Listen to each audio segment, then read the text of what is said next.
Hey everybody, happy Friday. Chuck from Bethel IT Services here. This computer came in today and I just kind of wanted to share the kind of stuff that we do here. This is a Compaq Evo W8000 from 2002. The most impressive part of this is not the fact that it is a crazy machine, which was super powerful and I'm sure super expensive back in 2002.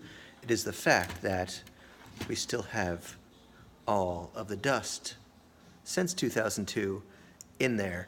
Kind of gross, but we're gonna clean this up and it's gonna be like new.